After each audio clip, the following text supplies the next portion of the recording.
பச்சை தட்டாம்பயிர் குழம்பு எப்படி வைக்கலான்னு பார்க்கலாம் வாங்க. தேவையான பொருள் தட்டாம்பயிறு, தக்காளி, வெங்காயம், முருங்கைக்காய், கத்தரிக்காய், 2 பச்சை மிளகாய், அரைக்கிறதுக்கு தேங்காய், சின்ன வெங்காயம், புளி கொஞ்சம் எடுத்து ஊற வச்சுருக்கேன். ஒரு கொஞ்சமாக புளி போட்டால் போதும். அடுப்பில் கடாயை வச்சுக்கிட்டு நல்லெண்ணெய் ஊற்றிக்கோங்க. நல்லெண்ணெய் ஊற்றினா கொஞ்சம் டேஸ்ட் நல்லாயிருக்கும். கொஞ்சம் நல்லெண்ணெய் ஊற்றிக்கிட்டு கடுகு போட்டுக்கோங்க. எண்ணெய் காஞ்ச பிறகு, எப்பயுமே காஞ்ச பிறகு தான் கடுகு போடணும். கடுகு போட்டுட்டு கருவேப்பிலை, சின்ன வெங்காயம் போட்டு நல்லா வதக்கிக்கோங்க.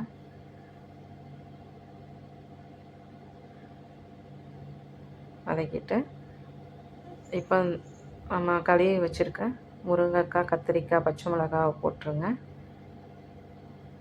போட்டுட்டு அதையும் வதக்கிக்கோங்க. அதை நல்லா வதங்கின பிறகு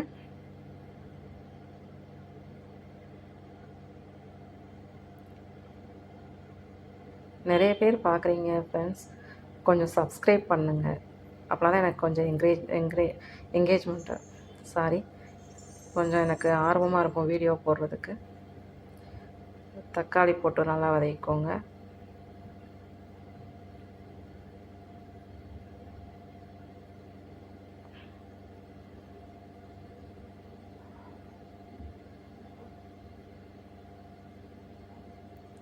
அப்புறம் நம்ம அதை கழுவி வச்சுருக்க பயிறு, அந்த பயிரை போட்டுக்கோங்க.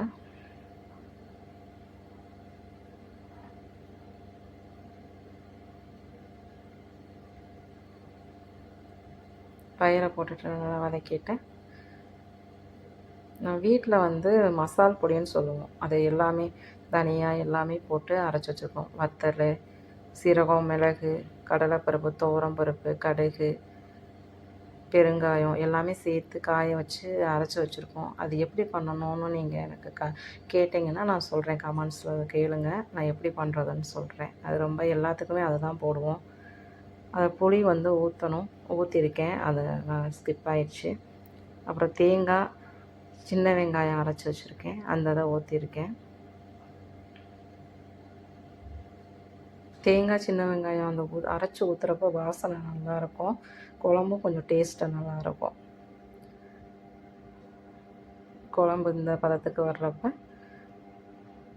அந்த லைட்டாக அந்த எண்ணெய் சைடில் வரும். அந்த மாதிரி வர்றப்ப குழம்பு ரெடி ஆயிடுச்சு. பயிறு நல்லா வெந்துருச்சான்னு பார்த்துக்கோங்க. சப்ஸ்கிரைப் பண்ணிடுங்க ஃப்ரெண்ட்ஸ். பாய்.